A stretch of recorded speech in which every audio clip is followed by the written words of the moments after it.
Hello, my name's Dr. Jamie Phillips. I'm medical director at Sonder, and I'm also a practicing physician working for the last 20 years in remote and rural medicine and emergency medicine.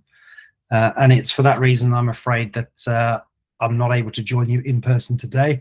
Unfortunately, at short notice, I've been asked to provide emergency medicine care here in my community in southeast Queensland. So unfortunately, I won't be able to join you in person, but I'm sure the team will look after you well.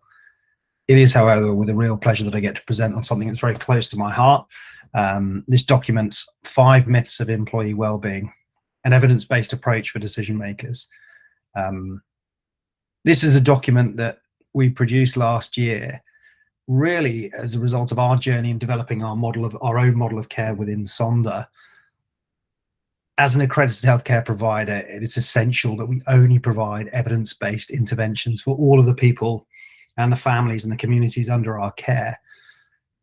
And as we went on that journey of developing quite a unique model of care to support our members and their employers, we realized that a lot of this information isn't freely available. And whilst it's present, it's very, very hard to find. And so we thought it would be a good idea to produce a document that tackled some of the myths, some of the misinformation surrounding the 5 key areas of wellbeing that we were seeing with our many, many patients every single day. I don't think any of us appreciated, A, how impactful it would be, but also how much discussion and that sometimes hostility it would produce. Certainly there was a period where I was probably one of the most unpopular physicians and certainly one of the most unpopular clinicians working in this area in Australia. But I guess we had to be willing to be wrong, and we had to also be willing to be unpopular if we're actually going to create something quite remarkable. I think, however, as people have started to read the document, and I encourage all of you to read the document, people have realized that the evidence is actually there, and the evidence is good and it's high quality. And it actually challenges a lot of dogma that's been around this place for quite some time.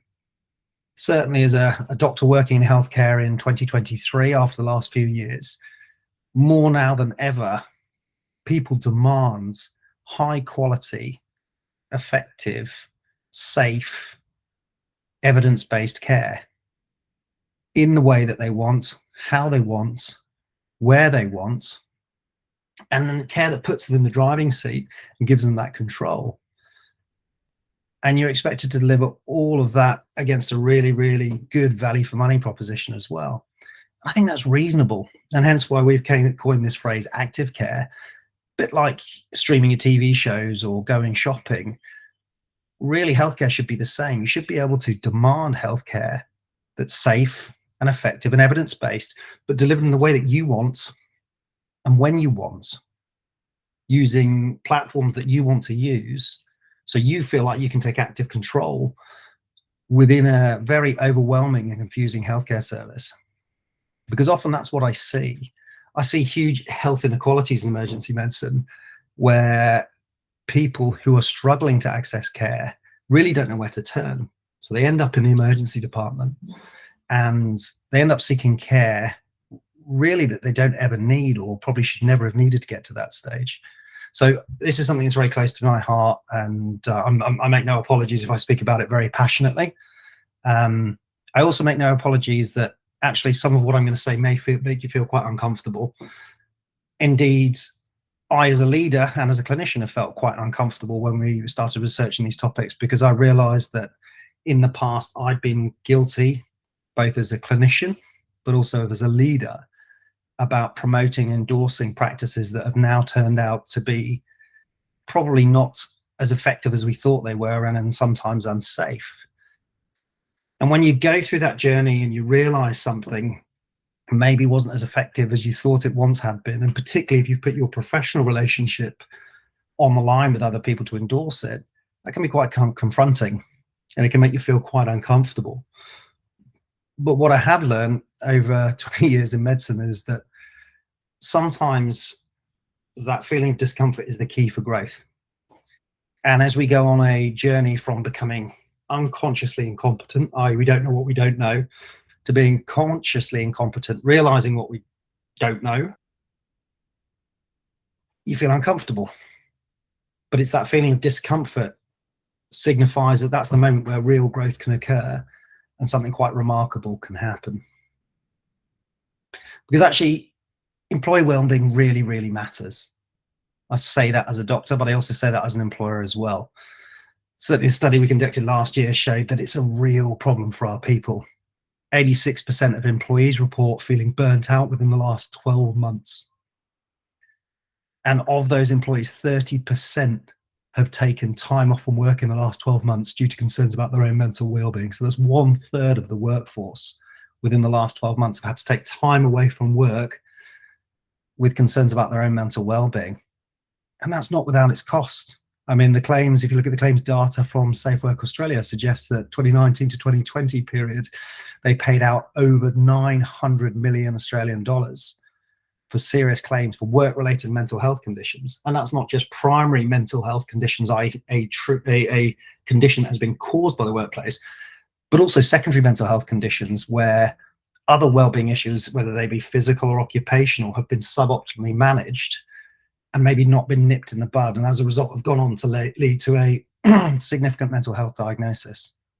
So whilst not managing well-being effectively is important for individuals, it's also important for employers, and it's also important for the wider business community. So of the 5 myths, they're all quite interesting, they're all very different. I'm actually going to focus on 2 which I'll really dig into depth in, but I'd like to give you an overview of the 5 and maybe promote you a bit of interest in you to engage and read the other data behind them. So myth 1 is that paid time off cures burnout. And this is a very popular theory that, lots of businesses talk about being able to give, time off to help people so they don't burn out. The evidence just doesn't back that up. What the evidence seems to show is that, yes, giving extra paid time off does seem to act as a bit of a band-aid for the situation, but it doesn't address the underlying cause. And the best analogy I can think of is if you've just done some gardening at your house and planted your favorite plants there and put some lovely fertilizer down, but inevitably the weeds start sprouting up. And yet you can pull the weeds out or chop them back. But if you don't remove the fertilizer, they're just going to grow back. They're just going to, those sprouts and those shoots are just going to come back. And what you actually need to do is say, okay, I put in all this work, but actually I need to remove that fertilizer, identify where the real underlying roots are, remove those roots, and then put the fertilizer back so the plants can grow. Myth 2, and this is a difficult one for me as a doctor who works for a technology company, is that digital only self-help tools are the answer. Because it would be great if that was true. It would enable me to scale the health part of Sonder really, really easily. But it's just not true. What the evidence shows is that self-help apps, they are useful in terms of an introduction or initial guidance, but they should complement, not replace, professional, well-governed health and well-being support. It is important that we have the right balance of technology and the right balance of humans to make sure that we look after our people in a safe, effective and reproducible way. And we're going to talk about that some more in a few moments. Myth 3 is that well-being cannot be measured. And for many years, people have said, well, we don't measure it because we can't measure it. Actually, evidence says that's probably not true. Certainly, the World Health Organization have very clearly defined well-being now and expanded on the definitions. And I've really encouraged people to think about well-being as not just the absence of ill health, but also a dynamic state of how an individual, a family, and a community exist, live, interact, and want to grow. Where we do have a problem is there seems to be no internationally or certainly nationally agreed measurement standard. And that's something that we're very keen to work with our colleagues with to start to define. Because if actually we've got a measurement standard that we all agree on, we can start to compare results, not just hold on to our own results as well. Myth 4, and this one can be quite confronting for leaders, particularly leaders who've spent large amounts of money currently or in the past on employing programs that or contracting programs that involve psychological debriefing. So myth 4 is that employees need psychological debriefing after traumatic events. And this is something I, as a leader and as a clinician, used to believe deeply and advocate very strongly for, but the evidence says different. What the thing may do more harm than good, and may actually increase the risk of going on to develop psychological problems. Again, we'll dig into that a bit further in a few moments. And myth 5 is that perks keep people engaged. Ping pong tables, yoga, food, they're all really, really nice. They produce bursts of happiness, but they don't seem to keep people engaged. And certainly what the evidence shows is that evidence-based health and well-being interventions that are delivered in a structured and data-driven way are much more effective at producing prolonged, sustained, and reproducible improvements in health and well-being. They're not just these sugar hits that make people feel well in the moment, but don't really help in the long term. So yeah, as I said, we're going to focus on 2 of the 5 myths, but I strongly encourage you to read all the other 3. And again, I make no apologies that some of this may make some of you feel a little bit uncomfortable. Certainly, even when we were writing this, a lot of our team started to feel uncomfortable as leaders, and I indeed felt uncomfortable as a clinician, because I reflected on the fact that I'd advocated for things that actually the evidence didn't back up in the past. So myth 2, digital only tools are the answer in the wellbeing industry. As I said, that would be great if that was true. It would enable me to scale the health part of the business really, really effectively, and also help me to expand the business rapidly. But it's just not true. We know that people like digital health, particularly in Australia. I mean, certainly COVID has been excellent for Australia to bring it forward over the last 3 to 4 years and accelerate our growth in terms of tech health. If you look at the data here coming out from University of Queensland Centre for Online Health, what it shows that there was a massive expansion in telehealth consultations during the COVID period. If you look around at the bottom table there, approximately 1/4 of all Medicare rebatable telehealth consults during COVID, or sorry, 1/4 of all consults that took place during the COVID period were done virtually via telehealth. And there were a lot of people who said, oh, well, that's just, situational. Once COVID goes, everybody's going to go back to face-to-face.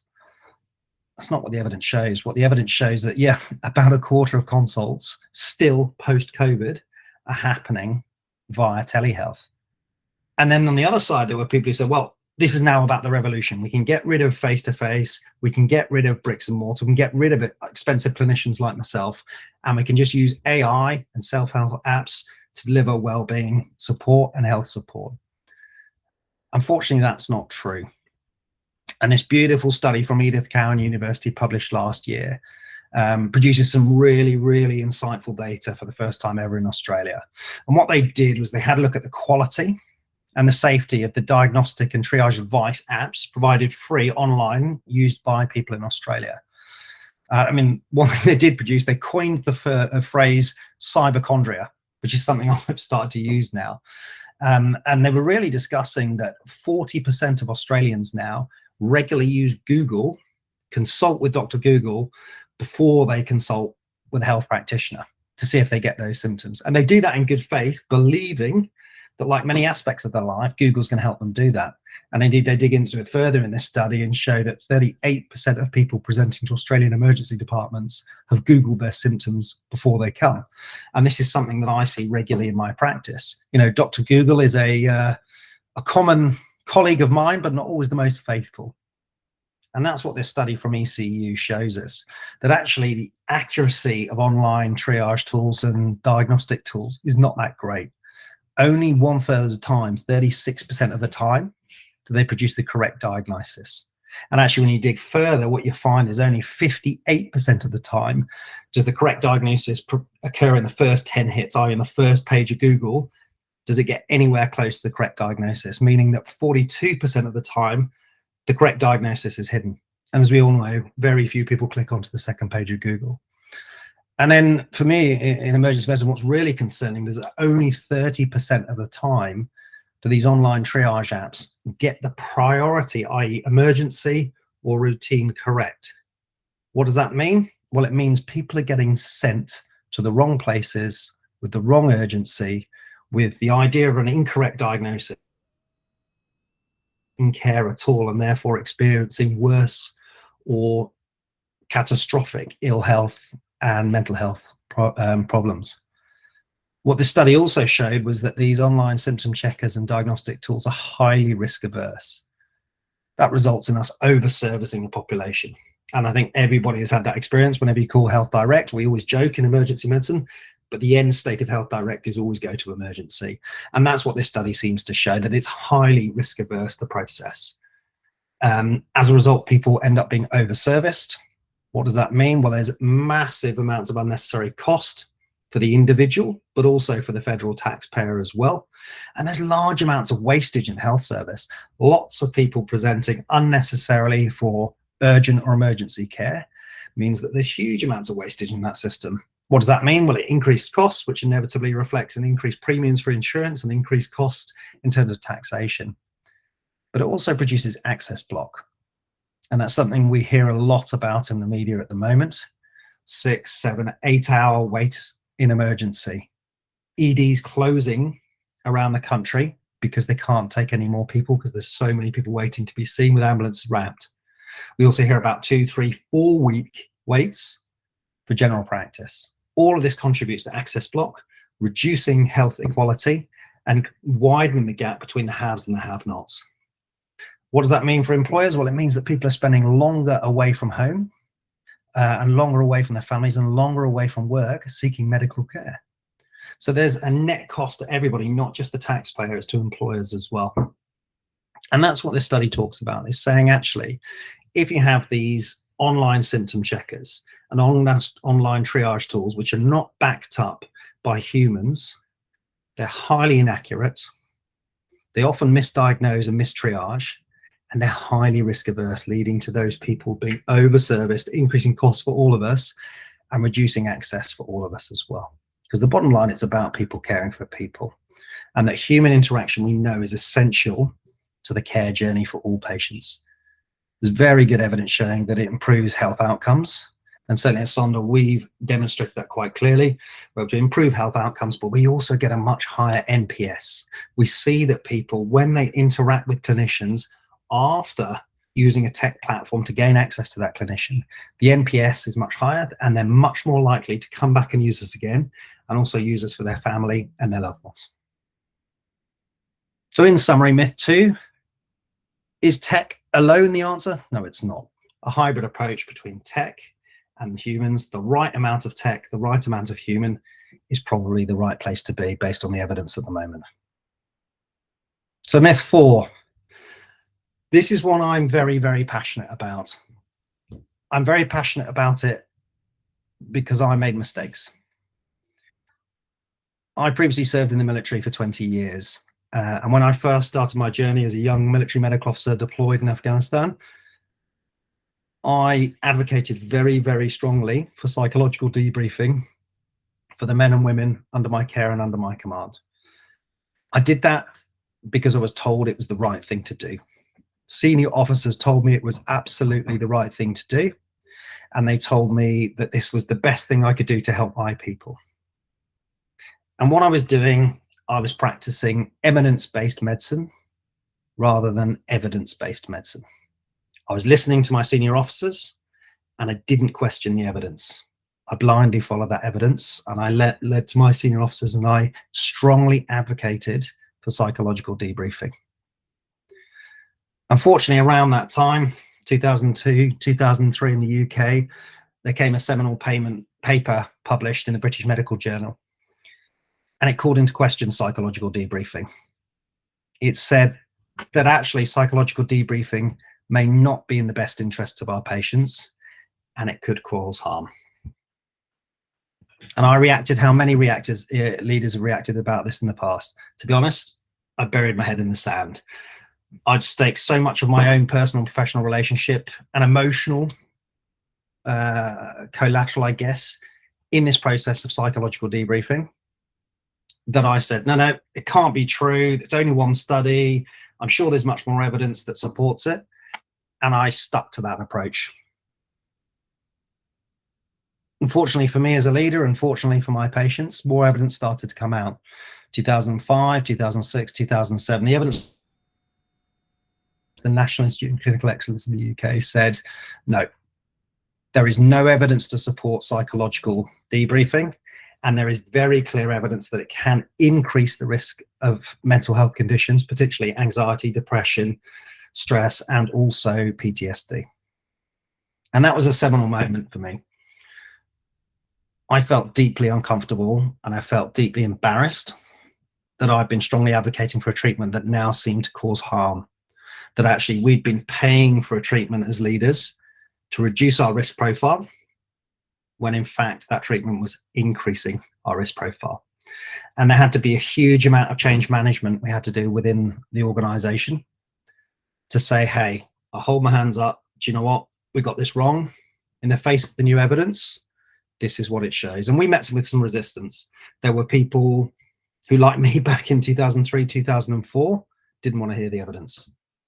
And we had to find a way to gently encourage them to look at the evidence, to get comfortable with feeling uncomfortable, to understand that what they were going on was a journey moving from being unconsciously incompetent to consciously incompetent, and actually embracing that process.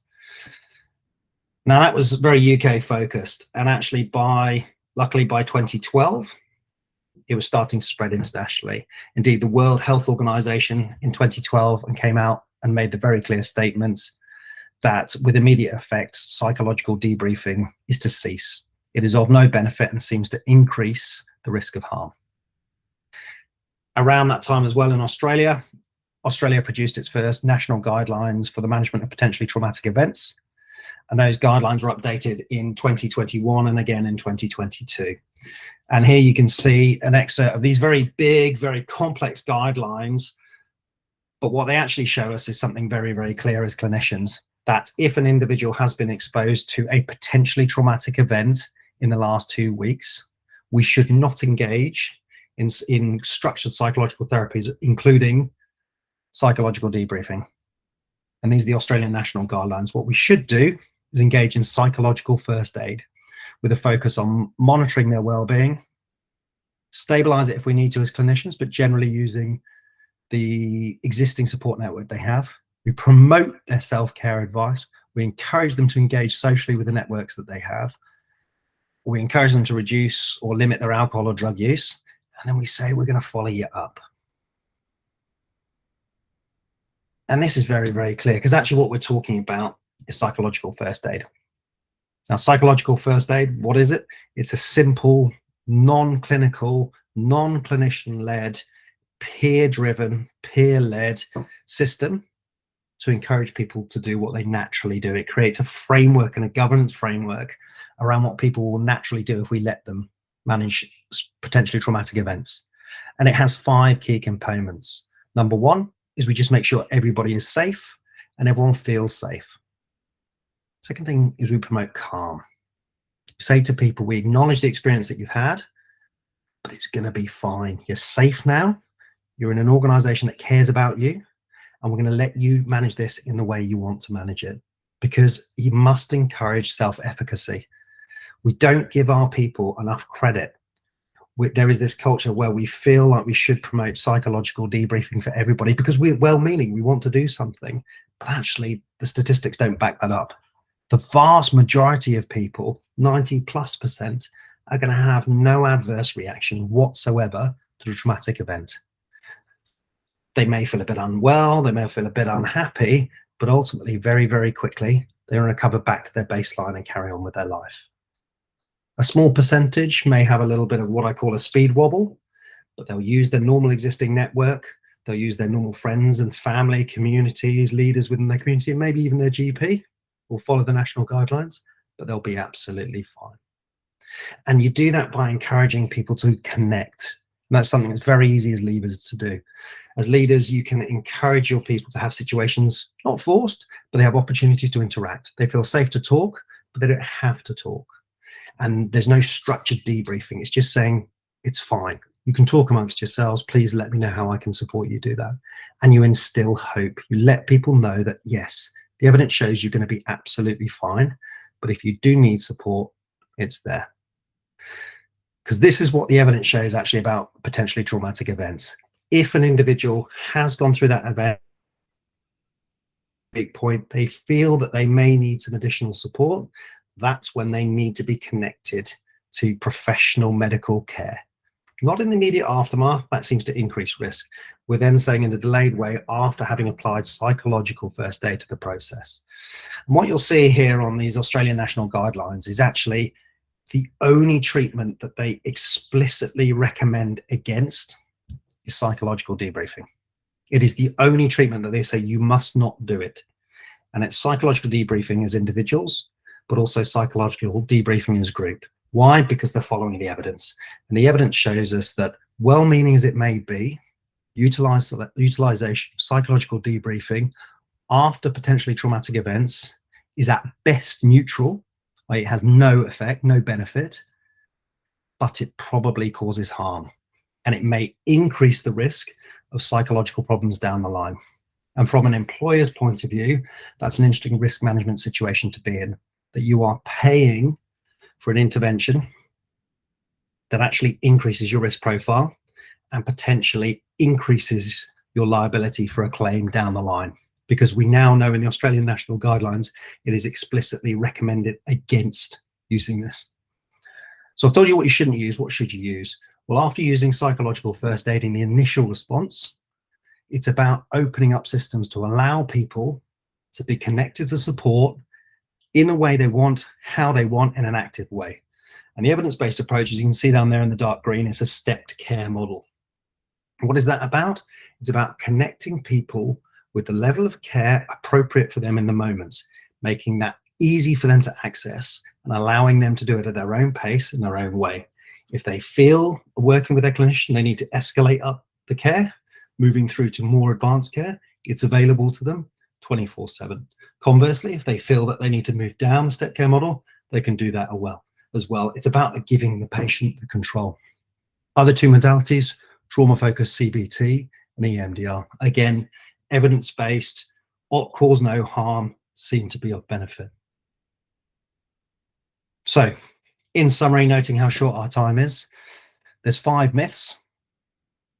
All 5, I hope, would maybe encourage people to learn something, but more importantly, maybe encourage people to feel a little bit uncomfortable. I personally am very, very passionate about getting the words out about myth 2, myth 4. Why? Because I made mistakes in that area myself as a leader and as a clinician. But actually acknowledging that as a leader and then following the evidence and implementing evidence-based interventions has made a huge impact for my people under my care, but also has been great for me as a leader, because actually I can confidently say now that I'm using evidence-based interventions to support people. And I guess maybe the final thought is that maybe the reason I choose myths 2 and 4 is because nobody else is willing to say it. And I'm fortunate to work for an organization that lets me sometimes risk being unpopular, and we risk being unpopular because we have to do what's right. I'll hand you over to the rest of the team now, maybe to answer some questions. Thank you.